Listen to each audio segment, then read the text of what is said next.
name is Ankur Pahwa. I'm a partner with Ernst & Young's Transaction Advisory team. Many of you would know about Ernst & Young, but without sort of propagating too much about what we do, I think transactions and technology pretty much are central to the way as a firm we look at the market. And that's what sort of brings me here in this session as well today. I think it's a good time for technology. Clearly, multiple reasons for that. I think one is the ecosystem exists. There is. If you look at the investing market today, technology, big deals, very few. So if you look at the BPO and the BPO type deals, there are a few good assets there, but getting lesser by the day. If you look at the quantum of investments that's going in, it's largely at early stage young companies. Early stage young companies are only the ones which can be innovative.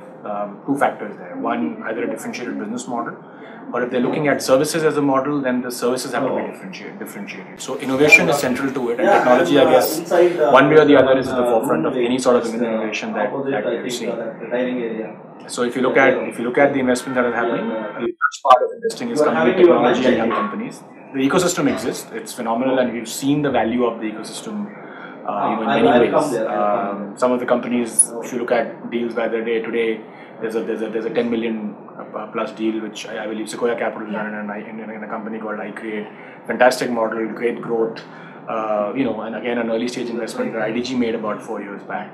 I think there are success stories all along. Capillary is another one, Redbus is another one. I think so. Really, that proves the point that there is an ecosystem for young companies which are scaling well. Differentiation, innovation, and the ability to sort of have non-linear growth are really the success factors that our investors are looking for. I would sort of have mixed reaction to that. I think clearly there is sufficient amount of capital available at the VC space. Even the growth capital sort of funds that you would see, they are looking at early stage investing as well. All the sort of marquee, I would say, investors that you would look at, if you look at, let's say, a Matrix Partners, if you look at a Sequoia Capital, all of them are doing early stage investing as well as doing growth capital. So to be honest, there is an ecosystem that exists. What really is the key thing is the model, the differentiation in the model. There is lots of Me Too businesses out there in India today. How do you sort of channel that and channelize that is really the question that investors are asking themselves. So to be honest, I think I would sort of partly agree the fact that yes, the deals are happening probably at younger stage companies or really high in the growth cycle. Somewhere in the early growth, maybe there are lesser number of deals, but there is capital out there. I think it's just good companies that are needed to go out and get that capital. Oh, absolutely. I think IPO market's been sluggish. Sluggish is a polite word, but I'll use that for the purpose of this conversation. Trade exits to either strategic players or private equities. Given the market that we're in, given the cycle of the market that we're in, obviously the valuations have been much muted than what they were expected. So clearly there has been lesser number of exits. That's obviously hampering fundraising. But that said, there have been some fantastic exits, as well. Case in point, Tutor Vista, Sequoia exited, and other investors exited great money. And I'm sorry, maybe I'm picking Sequoia as an example, but Applabs, great exit. I mean, they obviously got great returns between Westbridge and Sequoia, from that. And I think there are enough exit stories out there. The problem is that there are not enough broad-based stories, and that I guess is a factor, really, of the fact that the market doesn't, exist today for higher valuations. And obviously, every fund has their IRR expectations that they have to meet. I think that's really the issue. But to say that there is no exit market is probably not right. There have been some fantastic exits, like I said. Blockbuster has exits. I think some of them will still need to wait for it, and that's probably what's hampered the fact that they've not been able to give back capital to their LPs and not been able to demonstrate returns. IPO market, well, we've got the Bharti IPO currently out there. Let's see the response to that. But I think IPO market is still probably some time away. So really, it's trade sales, to either M&A, through either to corporate entities or to other private equities, which will really drive value for all the investors. Well, it's happening in two ways. One is the fact that corporate sort of entities have gone out and set up funds which are focused around investing. I mean, if you look at Aditya Birla as an example, they have a very focused fund which has obviously done a lot of investing across sectors. Same thing would probably apply to Piramal now, which is sort of obviously in the market investing.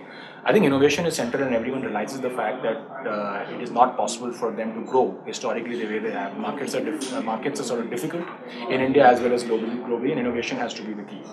There are not a lot of examples of early stage acquisitions on the corporate side. I think that's true, but I think it's something that is catching up. People are looking at that as an opportunity to grow because talent and acceptability of talent, availability of talent is a challenge, and that continues to be a challenge. I think for let's say for an engineer to be able to understand, technology startup is very different than them working in a large corporate trying to do the same thing. I think the ecosystem and the familiarity with technology, the people who you work with, the culture, etc., is very different in a startup versus a big organization. So I think as it is, there are potentially integration challenges and minefields that exist. But corporates are looking at it. I think corporates are mature enough to realize that it's a standard make or buy decision. And I think most corporates are realizing, given the system that we are in today, maybe buy is as much of an option as build.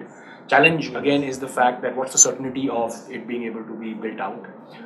It's really a risk reward, and corporates find it a little tough to be able to think like investors. I mean, it is very much core to and integral to what they do. I think that's really where the challenge sort of comes through. But I think there is an opportunity, and I see corporates actually doing that in many small pockets, and we'll probably see much more of that as we go along. Foreign companies have grown the same way. I see no reason for Indian corporates not to do that. I think the 3-4 things that I don't know whether they work for me, but I sort of try to do, leave the work aside to the results of whatever it is. I think one is, clearly having a very clear thought process of what, why, and why not. I mean, that I think makes a big difference for multiple reasons. It gives clarity to you, but more importantly, it gives clarity to your team and also to clients and the ecosystem that you sort of interact with. I think being clear about it is, I think, one thing. The second thing is changing course when you realize, accepting the fact that you're probably not right, and changing course fairly quickly to be able to match up to what's needed. I think this probably lesson is as much for me as for the entrepreneurs, because a lot of entrepreneurs have an idea, they will go after it. But there is a need to change it as time goes by, and a lot of them don't do it. So I think that's something that I guess is important to me. And I think that the third key lesson is you're as good as your team. So to be honest, if you don't have people sort of working with you and who support you, there's very little. So build teams. It's important to have more intelligent people than you as part of your team. There's nothing to be worried about. I think it's a great thing that you have a pool of people who can do what you do better than what you can do. It actually helps you do other things, which is probably more important for you. So those are the three, I guess, critical things in the way I look at the way I look at things. And impossible is nothing is a statement, and I think it's only partly true. But the fact it is partly true is a good enough thing for me to go after whatever I believe we need to do as an individual, organization, and even personally as people. I don't think this is about this leadership comment I'm making is not about work versus person. I think all of these apply to you as much as in your work life as they do in your personal life as well. The why is easy because obviously being in the field and the sector, the fact that there's an opportunity is easy to understand. But I think much more than the sort of expectation of getting capital returns, I think it's a significant level of satisfaction to be able to help young entrepreneurs and promoters with this process.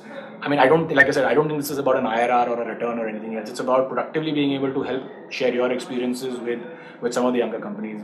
Obviously, as part of transactions, we've seen where companies fail, and I think a lot of it is about direction and mentorship. I think mentorship is the most important thing that any young entrepreneur requires. If you go out and ask anyone who's attending this session, they will tell you that the value for them is really the mentorship that they've got. So I think it's much more about that. Sure. I think it's also useful to be able to encourage some of the young entrepreneurs to go on. It's a tough job because it is sort of angel venture investing is hit and a miss thing. Your conviction about why you're doing something is important. So the question you asked me is why I did it. I think largely I understood the broad spectrum of the product, etc., that they had, but I think largely it was the team that I just felt the passion and the commitment that they demonstrated.